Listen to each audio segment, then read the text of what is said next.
All right. Oh, excuse me. Excuse me. I'm hoping that this audio is working because both of the extra devices we have down here are both dead. And I'm using the one phone now, so hopefully this is picking up. Let's see, where did we leave off at? It's been a couple of days since we hosted one of these Rockford reading segments. Unfortunately, I think I may have lost our place.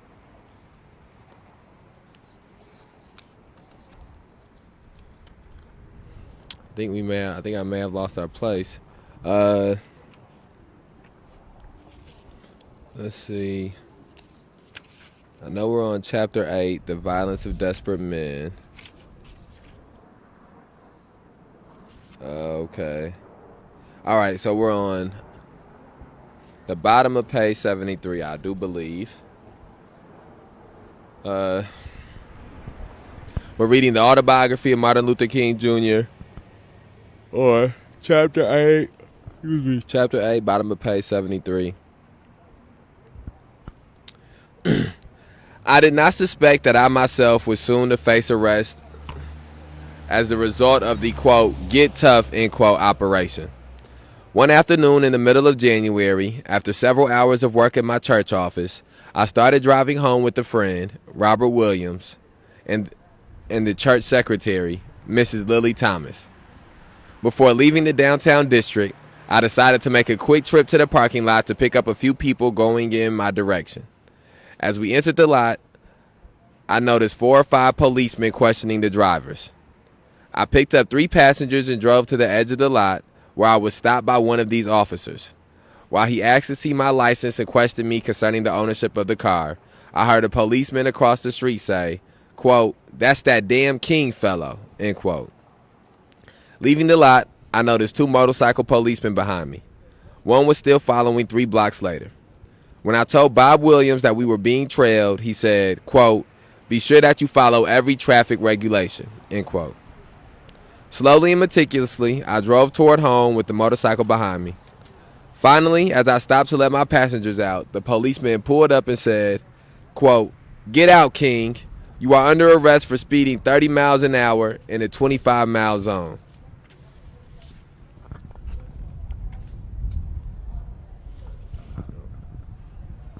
Something in my eye, sorry. Without a question, I got out of the car, telling Bob Williams and Mrs. Thomas to drive on and notify my wife. Soon, a patrol car came. 2 policemen got out and searched me from top to bottom, put me in the car, and drove off. As we drove off, presumably to the city jail, a feeling of panic began to come over me. The jail was in the downtown section of Montgomery, yet we were going in a different direction. The more we rode, the farther we were from the center of town. In a few minutes, we turned into a dark and dingy street that I had never seen and headed under a desolate old bridge. By this time, I was convinced that these men were carrying me to some faraway spot to dump me off. Quote, but this couldn't be, end quote, I said to myself. Quote, these men are officers of the law, end quote. Then I began to wonder whether they were driving me out to some waiting mob, planning to use the excuse later on that they had been overpowered. I found myself trembling within and without. Silently, I asked God to give me the strength to endure whatever came. By this time, we were passing under the bridge. I was sure now that I was going to meet my fateful hour on the other side. But as soon as I looked up, I noticed a glaring light in the distance, and soon I saw the words, quote, Montgomery City Jail, end quote. I was so relieved that it was some time before I realized the irony of my position. Going to jail at that moment seemed like going to some safe haven. And then I think that one of the things I want to point out there is just the how far back the roots of police terrorism trace to. even though they haven't used any brutality against Dr. King in this interaction that they've had with him, they have used intimidation tactics, and they have used those intimidation tactics in lieu of police terrorism, or to continue and perpetuate police terrorism. And they're taking him to jail, and so even though we don't have what up, brother? So even though we don't have the prison industrial complex operating in the manner it does now, back then, we do see how mass incarceration was still a tool used by law enforcement and by the state. And it was used, and we're seeing it be used this time, not in an effort to make the community safer or to make a victim feel safer, but for political reasons. A policeman ushered me in.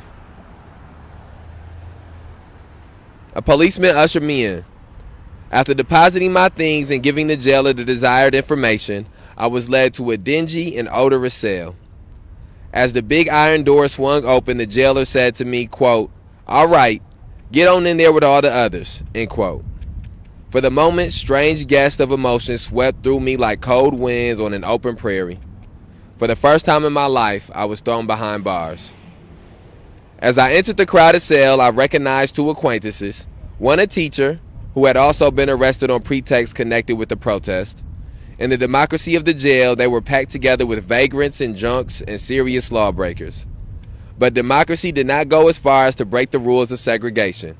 Here, whites and Negroes languished in separate enclosures. When I began to look around, I was so appalled at the conditions I saw that I soon forgot my own predicament. I saw men lying on hardwood slats and others resting on cots with torn up mattresses. The toilet was in one corner of the cell without a semblance of an enclosure. I said to myself that no matter what these men had done, they should not be treated like this. And even though the majority of things that Dr. King dealt with were issues that preceded, again, mass incarceration, they were issues that were predominantly surrounding racial injustice, we see that Dr. King himself, in this phrase that he made, also is decrying mass incarceration, also is decrying the circumstances that prisoners are living in, and he does not have any exceptions. He does not give a caveat. He says specifically, no matter what these men had done, they should not be treated like this. And I think that that's one of the things that a lot of times, unless you've been inside these jails, unless you spent time and hours, days inside these jails and had the food that they give you inside the jail and dealt with the living conditions that are inside the jail and dealt with the looming specter of violence that is inside these jails and inside these prisons, you just don't understand the psychological damage, the mental and emotional damage and trauma that the institution of prison and that the institutions of jail due to members of our community. And then after those members of our community have dealt with these inhumane conditions, they're sent back out into the society with this trauma and this baggage and this burden that's on them. And the people and the institutions and the state that burden them with these traumas and burden them with these things, they're not there to try to guide them through it or to help them through it or to give them mental, psychological support. And so inevitably, the majority of people who go into these jails and go into these prisons and deal with the trauma from being in the jails and the prisons end up back inside the jails, end up back inside the prisons. And it's a self-perpetuating cycle and a never-ending cycle that takes place. Let's see. They all gathered around to find out why I was there and showed some surprise that the city had gone so far as to arrest me. Soon one man after another began talking to me about his reason for being in jail and asking if I could help him out. I turned to the group and said, quote, "Fellows, before I can assist in getting any of you out, I've got to get my own self out," end quote. At this, they laughed. Shortly after, the jailer came to get me. As I left the cell, wondering where he was going to take me, one of the men called after me, quote, "Don't forget us when you get out," end quote. I assured them that I would not forget. The jailer led me down a long corridor into a little room in the front of the jail. He ordered me to be seated and began rubbing my fingers on an ink pad. I was about to be fingerprinted like a criminal. By this time, the news of my arrest had spread over Montgomery, and a number of people had headed for the city jail. The first to arrive was my good friend Ralph Abernathy. He immediately sought to sign my bond, but the officials told him that he had to bring a certified statement from the court asserting that he owned a sufficient amount of property to sign a bond. Ralph pointed out that since it was almost 6:30 at night, the courthouse was closed. Indifferently, the official retorted, quote, "Well, you will just have to wait till tomorrow morning," end quote. Ralph then asked if he could see me. The jailer replied, quote, "No, you can't see him until 10 o'clock tomorrow," end quote. Quote, "Well, is it possible," end quote, said Ralph Abernathy, quote, "to pay a cash bond," end quote. The jailer reluctantly answered yes. Ralph rushed to call someone who could produce cash. Meanwhile, a number of people had assembled in front of the jail. Soon the crowd had become so large that the jailer began to panic. Rushing into the fingerprinting room, he said, quote, "King, you can go now," end quote. And before I could get my coat on, he was ushering me out, releasing me on my own bond.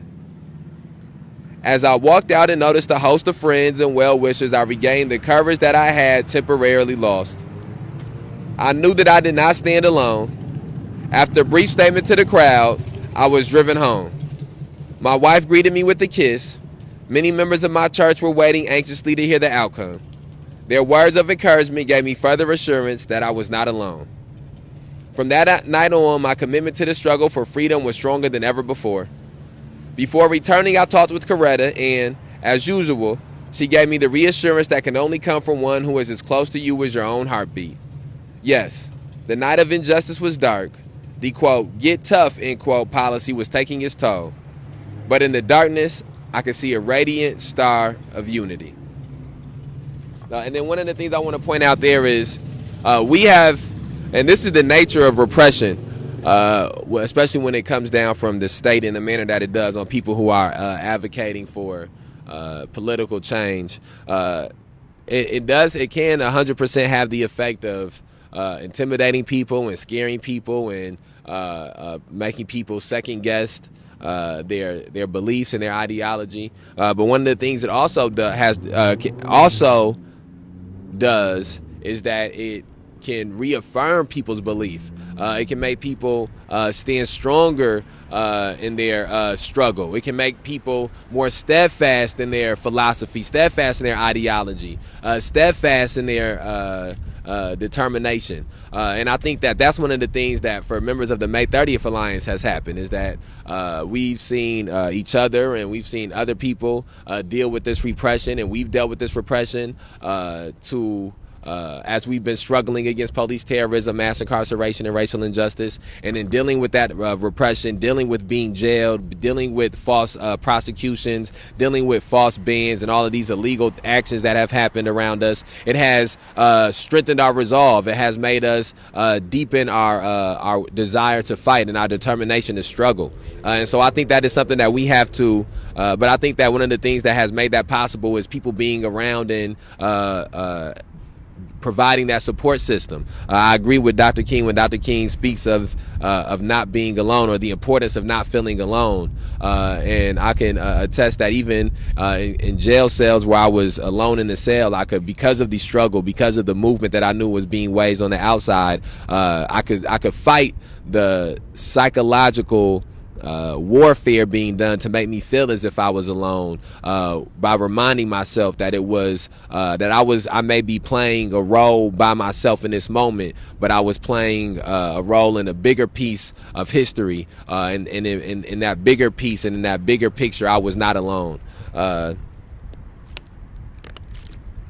And so I think that that's one of the things that we have to do the job of articulating as we partake in this struggle, and as members of the community begin to become more active in some of these things, is the reminder that none of us are waging this struggle alone, or none of us are engaging in these battles alone, even in some of our loneliest times.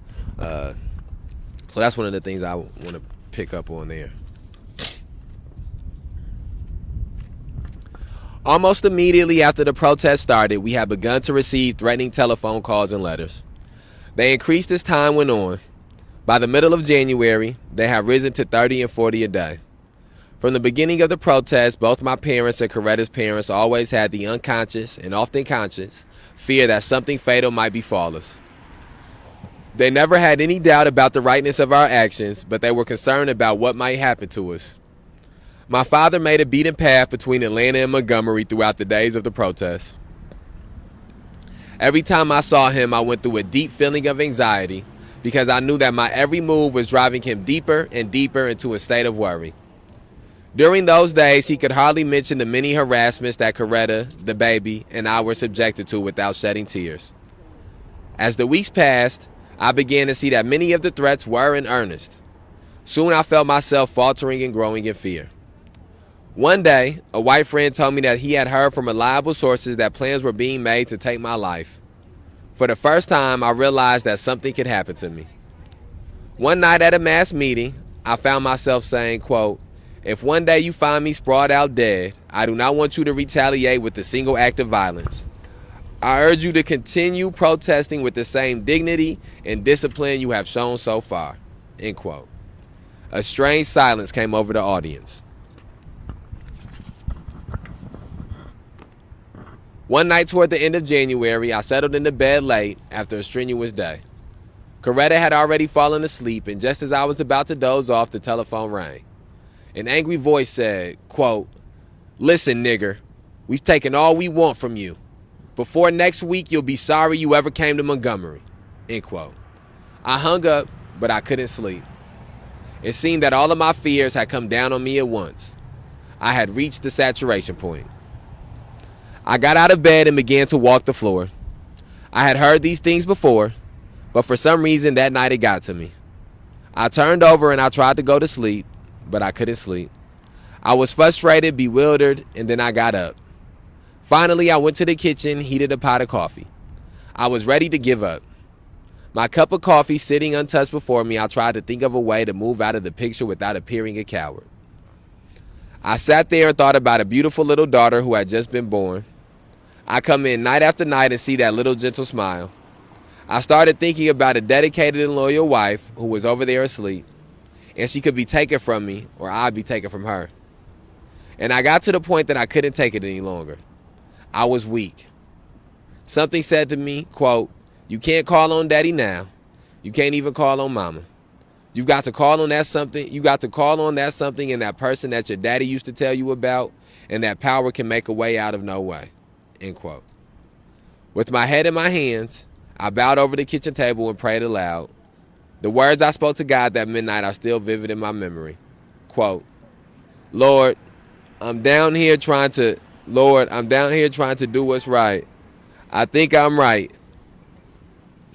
Lord, I'm down here trying to do what's right. I think I'm right.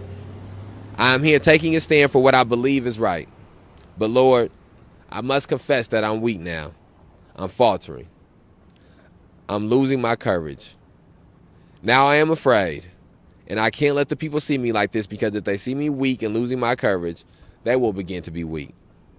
The people are looking to me for leadership with falter. I'm at the end of my powers. I have nothing left. I've come too far where I can't face it alone. It seemed as though I could hear the quiet assurance of an inner voice saying, quote, "Martin Luther, stand up for righteousness. Stand up for justice. Stand up for truth. And lo, I will be with you, even until the end of the world." I tell you, I've seen the lightning flash. I've heard the thunder roar. I felt sin breakers dashing try to conquer my soul. But I heard the voice of Jesus saying, "Still fight on." He promised never to leave me alone. At that moment, I experienced the presence of the divine as I had never experienced him before. Almost at once, my fears began to go. My uncertainty disappeared. I was ready to face anything.